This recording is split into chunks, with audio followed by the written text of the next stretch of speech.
അനാഥകളുടെ സംരക്ഷകരെ. അതുകൊണ്ടാണ് ഞാൻ ഇന്നലെ പറഞ്ഞത്, എനിക്ക് അനിവചനീയമായ സന്തോഷമുണ്ട്. ഇന്നലെ ഈ തൃക്കരിപ്പൂരിന്റെ മണ്ണിൽ തടിച്ചുകൂടിയ 10,000 ആളുകളെ സാക്ഷി നിർത്തിയിട്ട് മിനിങ്ങാന് തിരൂരില് കൊടുഞ്ഞിയില് കടുത്തറക്കപ്പെട്ട പാവപ്പെട്ട ഷഹീദ് ഫൈസലിന് വേണ്ടി ഞാൻ ഇന്നലെ സംസാരിച്ചപ്പോ ഇന്നലത്തെ പ്രസംഗം ഇന്ന് യൂട്യൂബിലും വാട്സപ്പിലും വൈറലായി. എത്രയോ ആളുകളാണ് എന്റെ ഫോൺ നിറച്ച മെസ്സേജാണ്, ഉസ്താദേ കൊടുഞ്ഞിയിലെ ഷഹീദ് ഫൈസലിനെ കുറിച്ച് ബാക്കവേ നിങ്ങളുടെ പ്രസംഗം കേട്ടു. അവരെ ആശ്വസിപ്പിക്കാൻ ബന്ധുക്കളില്ല, അവരെ ആശ്വസിപ്പിക്കാൻ കൂട്ടുകുടുംബമില്ല. പിതാവിനെ നഷ്ടപ്പെട്ട് പൊട്ടിക്കരയുന്ന മക്കൾക്കും ഭർത്താവിനെ നഷ്ടപ്പെട്ട ഭാര്യയ്ക്കും ആശ്വസിപ്പിക്കാൻ നമ്മൾ മാത്രമേ ഉള്ളൂ. ഇന്നലത്തെ നിങ്ങളുടെ പ്രഭാഷണം അവർക്കൊരാശ്വാസമായി, ദുഃഖിക്കുന്ന കൊടിഞ്ഞക്കാർക്ക് ആശ്വാസമായി. ആരാണ് മുസ്ലിം എന്നറിയുമോ? ആരാണ് പ്രവാചകൻ എന്നറിയുമോ? തിരൂരിലെ കൊടിഞ്ഞി മഹല്ലിനെ ഞാൻ ആദരിക്കുകയാണ്. ഈ 10,000 സദസ്സ്, അവിടുത്തെ കുറെ ചെറുപ്പക്കാരൊരു പരിപാടിക്ക് വേണ്ടി എന്നെ ക്ഷണിക്കാൻ ഈ അടുത്ത സമയത്ത് വന്നിരുന്നു. 99% മുസ്ലിമീങ്ങളെ തിങ്ങിപ്പാർക്കുന്നിടത്ത് ഒരു പാവപ്പെട്ട മുസ്ലിമിന് 2 വർഷം മുമ്പ് ഇസ്ലാമിലേക്ക് കടന്നു വന്ന ഒരു പാവപ്പെട്ട മുസ്ലിമിന് ഇരുട്ടിൽ പതിയിരുന്നിട്ട് നിട്ടൂരമായി കൊല ചെയ്തിട്ടും 99% മുസ്ലിമീങ്ങളെ തിങ്ങിപ്പാർക്കുന്ന കൊടിഞ്ഞിയിൽ ഒരു മുസ്ലിം പോലും ഒരു ഹിന്ദുവിന്റെ ശരീരത്ത് തൊട്ടില്ല, ഒരു വീടിന് കല്ലെറിഞ്ഞില്ല, ഒരു വ്യാപാര സ്ഥാപനം തകർക്കപ്പെട്ടില്ല. 99% മുസ്ലിമീങ്ങൾ. ഇരുട്ടിന്റെ കാവൽക്കാരെ കേട്ടുകൊള്ളുക, തിരിച്ചു വിളിക്കാൻ അറിയാത്തത് കൊണ്ടല്ല, പകരം വീട്ടാൻ സന്തട്ടമുള്ളത് കൊണ്ടല്ല. ഞങ്ങളുടെ ഹബീബായ നബി തങ്ങൾ ഞങ്ങളെ പഠിപ്പിച്ചത് അങ്ങനെയല്ല. വിശ്വാസിയെ കൊല്ലാൻ, വിശ്വാസത്തെ കൊല്ലാൻ കഴിയില്ല. ആരെങ്കിലും ഒരാൾ ചെയ്തതിന്റെ പേരിൽ ഒരു ഹിന്ദു സമൂഹത്തെ നിങ്ങൾ തിരിച്ചു പ്രത്യാക്രമിക്കരുത്.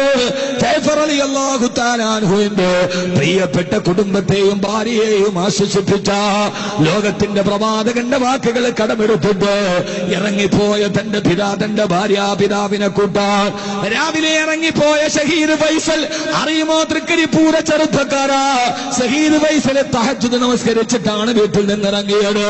പാതിരാ സമയത്ത് തനിക്ക് ഹിദായത്തിന്റെ വെളിച്ചം തന്ന പടച്ചറപ്പിന്റെ മുമ്പിൽ തഹജ്ജുദ് നിസ്കാരം നിർവഹിച്ചു റെയിൽവേ സ്റ്റേഷനിലോട്ട് ഇറങ്ങിപ്പോയ ഫൈസൽ വഴിയരികിൽ കാത്തു നിൽക്കുന്ന തെമ്മാടികളുടെ കത്തിക്കരയാകുമ്പോ തന്റെ മുമ്പിലേക്ക് വന്നു കിടക്കുന്ന നരകത്തിലേക്ക് പോകേണ്ട തനിക്ക് സത്യവിശ്വാസത്തിന്റെ വെളിച്ചം പകർന്നു തന്ന പ്രിയപ്പെട്ട ഭർത്താവ് തന്റെ മുമ്പിൽ മുറിവേറ്റ് കിടക്കുമ്പോ ആ പ്രിയപ്പെട്ട പെണ്ണ് കിടന്ന് പൊട്ടിക്കരയുമ്പോ പറയാൻ നമുക്ക് ഷഹീദ് ഫൈസലിന്റെ ഭാര്യയോട് ഇല്ല, ഷഹീദ് ഫൈസലിന്റെ ആത്മാവ് ജഅഫർ റളിയല്ലാഹു അൻഹുവിനെ പോലെ സ്വർഗം അന്വേഷിച്ചുകൊണ്ട് പാറിപ്പറന്ന് നടക്കുകയാണ്. 9, 8, 3 വയസ്സുള്ള ആ പ്രിയപ്പെട്ട ഷഹീദ് ഫൈസലിന്റെ പൊന്നു പെൺമക്കളോട് നമുക്ക് പറയാം, ഇല്ല മക്കളെ, ഇല്ല, നിങ്ങളുടെ ഉപ്പാക്കൊന്നും സംഭവിച്ചിട്ടില്ല, നിങ്ങളുടെ ഉപ്പാക്കൊന്നും നഷ്ടപ്പെട്ടിട്ടില്ല. ഇനിയാണ് നിങ്ങളുടെ ഉപ്പക്ക് റൗഹുള്ളത്, ഇനിയാണ് നിങ്ങളുടെ ഉപ്പക്ക് റൈഹാനുള്ളത്, ഇനിയാണ് നിങ്ങളുടെ ഉപ്പക്ക് ജീവിതത്തിന്റെ സ്വർഗമുള്ളത്. നിങ്ങളുടെ ഉപ്പ മരിച്ചിട്ടില്ല, ഷഹീദ് ഫൈസൽ മരിച്ചിട്ടില്ല. അല്ലാഹുവിന്റെ അർശിന്റെ മുകളിൽ താഴ്ത്തപ്പെട്ട പച്ചക്കുപ്പയുടെ മുകളിൽ പച്ചപ്പക്ഷികളുടെ ഹൃദയ ശരീരത്തിന്റെ ഉള്ളിൽ ആത്മാവുകളായി അല്ലാഹുവിന്റെ അർശിന്റെ സ്വർഗലോകത്തോട് ഷഹീദ് ഫൈസൽ പാറിപ്പറന്ന് നടക്കുകയാ. എന്റെ മകൻ എന്ത് തെറ്റ് ചെയ്തു? അല്ലാഹുവിൽ വിശ്വസിച്ചതോ അവൻ ഇഷ്ടപ്പെട്ട മതം പൂവിയതോ? എന്താണ് എന്റെ മകൻ ചെയ്ത തെറ്റെന്ന് ആ പ്രിയപ്പെട്ട മകന്റെ മൃതദേഹത്തിൽ കെട്ടിപ്പിടിച്ച് കരയുന്ന അമ്മ മീനാക്ഷി കൂടപ്പറപ്പിന് മുത്തം കൊടുത്ത് കബറിലോട്ടെടുത്ത് വെച്ച പ്രിയപ്പെട്ട ഷഹീദ് ഫൈസലിന്റെ 2 ഹൈന്ദവ സഹോദരിമാർ കൊടിഞ്ഞി ഒരു മഹല്ലായി, കൊടിഞ്ഞി മഹലിന് മാതൃക കാണിച്ചു. ഷഹീദ് ഫൈസലിന്റെ മയ്യത്തടക്കിയപ്പോ മഹല്ല് കമ്മിറ്റി ഏറ്റെടുത്തു ഷഹീദ് ഫൈസലിന്റെ കുടുംബത്തെ. ആ നാട്ടിലെ സുമനസ്സുകൾ പറഞ്ഞു, ഷഹീദ് ഫൈസലിന്റെ മക്കൾ ഇനി ഞങ്ങളുടെ മക്കളാ, ഷഹീദ് ഫൈസലിന്റെ ഭാര്യ അത് ഞങ്ങളുടെ ഭാര്യമാരെ പോറ്റുന്നത് പോലെ പോറ്റപ്പെടേണ്ടവളാ. കൊടിഞ്ഞി നാടിന് അല്ലാഹു അനുഗ്രഹം ചെയ്തു കൊടുക്കട്ടെ. 99% മുസ്ലിമീങ്ങളെ താമസിച്ചിട്ടും ഒരു കരിയില പോലും അനങ്ങാട് മഹല്ല് കമ്മിറ്റി വിളിച്ചു ചേർത്ത യോഗത്തിൽ പറഞ്ഞു, സമാധാനം തകർക്കപ്പെടരുത്. ഇതെവിടെ നിന്ന് പഠിച്ച പ്രകാശമാണെന്നറിയോ? ഇത് കൊടിഞ്ഞിക്കാര് പഠിച്ചത് ഇവിടെ നിന്നാ, ഇത് കൊടിഞ്ഞിക്കാര് പഠിച്ചത് ഇവിടെ നിന്നെന്നറിയോ? തന്നെ കൊല്ലാമേട് കൈവാലയത്തിന്റെ പുറകിൽ കാത്തു നിന്നവനോട് വാള് പൊക്കിയിട്ട് തന്നെ മുമ്പിലേക്ക് വരുമ്പോ, കരുത്ത് വെട്ടാൻ വരുമ്പോ ആ വെട്ടുന്ന മനുഷ്യൻ അല്ലാഹുവിന്റെ റസൂലിന്റെ മുഖത്ത് നോക്കിയപ്പോ അറിയാതെ വിരലിൽ നിന്ന് കയ്യിൽ നിന്ന് വാള് താഴേക്ക് വീണു. ഹബീബായ നബി തങ്ങൾ നോക്കുമ്പോ തന്നെ കൊല്ലാമെന്നവൻ പേടിച്ചു പറച്ചു വാളും കയ്യിലിട്ട് നിൽക്കുകയാ. സഹാബത്ത് മറുഭാഗത്ത് കിടന്നുറങ്ങുകയാണ്. ആ സമയത്ത് തന്നെ പാതിരാ സമയത്ത് ഒളിച്ചിരുന്ന് വെട്ടാൻ വന്നവനെ, ഷഹീദ് ഫൈസലിന്റെ രക്തമെടുത്തവനെ കേട്ടുകൊള്ളുക. ഇസ്ലാമിക സമൂഹത്തിന്റെ സംസ്കാരമാണിത്. ഇത് റബീന്റെ പാതയാണിത്. ഇത് മദീനത്തിന്റെ വഴിത്താരയാണിത്. പാതിരാ സമയത്ത് തന്നെ ഒളിച്ചിരുന്ന് വെട്ടാൻ വന്നവന് തന്റെ മുഖത്തേക്ക് നോക്കിയിട്ട് കൈവറച്ച് വാളുതാടെ വീണപ്പോ ഇനി താൻ പെട്ടത് തന്നെ മുഹമ്മദിന്റെ അനുയായികൾ തന്റെ കഴുത്തു വെട്ടുമെന്നുറപ്പായി. പേടിച്ചരണ്ട് നിന്ന തന്റെ എതിരാളിയോട് ഇരുട്ടിന്റെ മറവ് പറ്റി തന്റെ കഴുത്തു വെട്ടാമെന്നവനോട് പെട്ടെന്ന് പറഞ്ഞു വെത്രേ, ആരും നിന്നെ കണ്ടിട്ടില്ല മോനെ, എന്റെ അനുയായികള് കണ്ടിട്ടില്ല. എത്രയും പെട്ടെന്ന് ഓടി രക്ഷപ്പെട്ടോ, എത്രയും പെട്ടെന്ന് ഓടി രക്ഷപ്പെട്ടോ.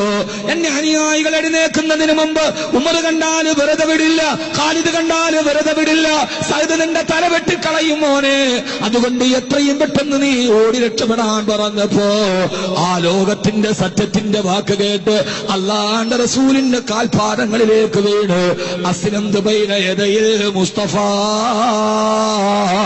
എന്റെ ഹബീബായ മുത്തിന്റെ ചാരത്ത് വെച്ച് ഞാൻ ഇസ്ലാം സ്വീകരിച്ച് അശ്ഹദു അല്ലാ ഇലാഹ ഇല്ലല്ലാഹ് വ അശ്ഹദു അന്ന മുഹമ്മദർ റസൂലുള്ളാഹ്, അശ്ഹദു അന്ന മുഹമ്മദർ റസൂലുള്ളാഹ്. ഇസ്ലാം മതം സ്വീകരിച്ച ഒരു അനുയായിയുടെ കഥയാണ് പറയാനുള്ളതെങ്കിൽ കൊടിഞ്ഞിയിൽ ഷഹീദ് ഫൈസൽ മരണപ്പെട്ടതിന് ശേഷം നടന്നത് അത് മുത്തു റസൂല് പഠിപ്പിച്ചു കൊടുത്ത സമാധാനത്തിന്റെ പാതയാണ്. ഇൻഷാ അല്ലാഹ് തൃക്കരിപ്പൂര് ഈ സദസ്സിന് ഞാൻ പറയുന്നു, ഷഹീദ് ഫൈസൽ അവസാനം ബാക്കി വെച്ചൊരാഗ്രഹമുണ്ട്. അത് മാത്രം പൂർത്തിയാക്കാതെ ഫൈസൽ യാത്രയായി. എല്ലാവരോടും പറയുമായിരുന്നു അത്രേ, എനിക്കൊന്ന് ഉംറ ചെയ്യണം, എനിക്കെന്നെ ഹബീബായ മുത്തിന്റെ ചാരത്ത് നിന്നൊന്ന് സലാം പറയണം, എനിക്ക് അതരലസ്വതൊന്ന് ചുംബിക്കണം. ഷഹീദ് ഫൈസൽ കൊടിഞ്ഞിപ്പള്ളിയുടെ ഖബർസ്ഥാനിന്റെ മണ്ണിന്റെ ഉള്ളിലിരുന്ന് നീ ഞങ്ങളുടെ വാക്ക് കേൾക്കുന്നുണ്ടെങ്കിൽ ഉറപ്പ് ഞങ്ങൾക്ക് നീ കേൾക്കുന്നുണ്ട്. കാരണം നീ മരിച്ചിട്ടില്ല ഫൈസലേ. വലാ തക്സബന്നല്ലദീന ഖുതിലൂ ഫീ സബീലില്ലാഹി അംവാതാ, അല്ലാഹുവിന്റെ മാർഗത്തിൽ കൊല ചെയ്യപ്പെട്ടവർ അവര് മരിച്ചിട്ടില്ല, അവര് മണ്ണോട് ചേർന്നിട്ടില്ല. അങ്ങനെ കൊടിഞ്ഞിപ്പള്ളിയുടെ ഖബർസ്ഥാനിന്റെ മണ്ണിന്റെ അടിയിലിരുന്ന് സ്വർഗത്തിന്റെ മാനാകമാരുടെ താരാട്ട് കേട്ട് ഫൈസലേ നീ ഞങ്ങളുടെ വാക്ക് കേൾക്കുന്നുവെങ്കിൽ മദീനയുടെ പച്ചക്കുബ്ബയിൽ പോയി സലാം പറയണമെന്നുള്ള നിന്റെ ആഗ്രഹം ബാക്കി വെച്ച് നീ മണ്ണിന്റെ അടിയിലേക്ക് പോകുമ്പോ ആ നിന്റെ ആഗ്രഹം നിനക്ക് വേണ്ടി ഞങ്ങൾ പൂർത്തീകരിക്കുകയാണ്. ഈ സ്വലാത്ത് മരണപ്പെട്ട ഷഹീദ് ഫൈസലിന്റെ മോഹത്തിന്റെ പൂർത്തീകരണമാക്കട്ടെ. അസ്സലാത്തു വസ്സലാമു അലൈക യാ റസൂലല്ലാഹ്. ഷഹീദ് ഫൈസലിന്റെ ആത്മാവിന് വേണ്ടി ഈ തൃക്കരിപ്പൂരിലെ റബീ പ്രഭാഷണത്തിന് വന്ന 10,000 ദുആ ചെയ്യുന്ന സലാം ചൊല്ലുകയാണ്. സ്വല്ലല്ലാഹു അലാ മുഹമ്മദ്. ഉറക്കെ ഇത് നമ്മുടെ സഹോദരന് വേണ്ടി ഹംസയെ പോലെ ഉഹദ് രണാങ്കണത്തിൽ കുടൽമാലകൾ ചിതറി വറിച്ചപ്പെട്ട് അല്ലാഹുവിന്റെ റസൂലിന്റെ കണ്ണുനീരിന് കാരണക്കാരനായ വഹ്ശി കൊന്നൊടുക്കിയ ഹംസയെ പോലെ കാലഘട്ടത്തിന്റെ ഹംസമാര് മരിച്ചിട്ടില്ല. കാലഘട്ടത്തിന് വീണ്ടും വീണ്ടും ഹംസമാരുണ്ടാകും. അല്ലാഹുവേ ഞങ്ങളുടെ ഷഹീദുകളെ നാളെ സ്വർഗത്തിൽ കാണാൻ നീ ഞങ്ങൾക്ക് തൗഫീഖ് നൽകണേ അല്ലാഹ്. ആദരവായ പ്രവാചകൻ നബി മുഹമ്മദ് മുസ്തഫ സല്ലല്ലാഹു അലൈഹി വസല്ലമ ലോകത്ത് ആരെതിർത്താലും ആര് കൊല ചെയ്താലും ഇസ്ലാം നിലനിൽക്കുക തന്നെ ചെയ്യും. അതിന്റെ പ്രഭരെ ഊതിവെടുത്താൻ കഴിയില്ല. ഒരു ഫൈസലിനെ നിങ്ങൾ കൊന്നൊടുക്കിയാൽ അതിൽ നിന്ന് 1000 ഫൈസലുമാര് ജനിച്ചു വരുമെന്ന്. ആ ഒരു വധത്തിന്റെ പുറകിൽ ഇനി എത്ര പേരാണ് ഇസ്ലാമിലേക്ക് വരുന്നത് എന്നിനി നമുക്ക് കാത്തിരുന്ന് കാണാം ഇൻഷാ അല്ലാഹ്. അല്ലാഹു ഇതൊരു ഇസ്ലാമിന്റെ മുന്നേറ്റത്തിന് കാരണമാക്കി കൊടുക്കുമാറാകട്ടെ. മുത്തു റസൂൽ സല്ലല്ലാഹു അലൈഹി വസല്ലമ ആ പ്രവാചകന്റെ അടുത്തുനിന്ന് പോയി സലാം പറയണമെന്ന ചെറുപ്പക്കാരന് ആഗ്രഹമുണ്ടായിരുന്നത്രേ. അല്ലാഹുവേ ഞങ്ങൾക്കും കൊതിയുണ്ട്, നീ ഞങ്ങളെ മദീനത്തെത്തിക്കണേ അല്ലാഹ്, നീ ഞങ്ങളെ മദീനത്തെത്തിക്കണേ അല്ലാഹ്. അല്ലാഹുവേ നീ ഞങ്ങളെ മദീനത്തെത്തിക്കണേ അല്ലാ. ആദരവായ പ്രവാചകൻ നബി മുഹമ്മദ് മുസ്തഫ സല്ലല്ലാഹു അലൈഹി വസല്ലം